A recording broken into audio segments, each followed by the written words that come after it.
Are Americans repressed when it comes to sex? That's what Europeans might have you believe, but judging by the way we're spending money on sex toys and every edition of the 50 Shades of Grey book, it looks like we're changing our tune when it comes to experimenting in the bedroom. Professor Comella, we have gone from basically not that much to over $500 million, $500 million in American sales alone.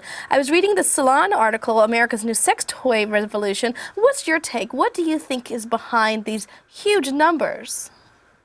Sure. Well, I think we've seen a really dramatic change in the sex toy industry over the last 6 or 7 years.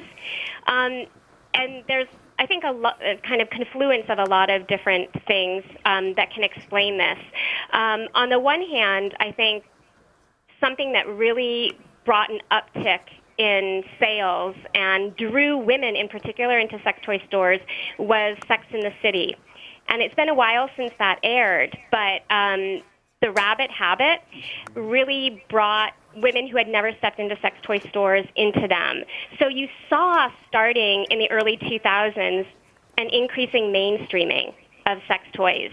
And I think what's happened more recently is, as porn sales have dropped, adult novelty sales have actually risen. And so the entire adult industry, which used to be very much geared towards men, really sat up and took notice.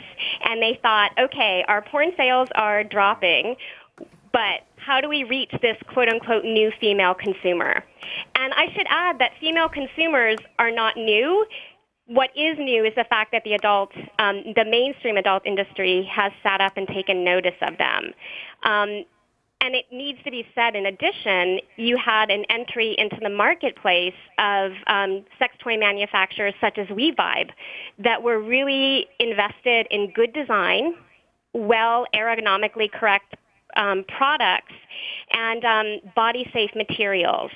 So I think the mainstreaming, the uptick in the women's market, the fact that the mainstream adult industry was taking notice, and a new generation of sex toy manufacturers have really contributed to this booming market.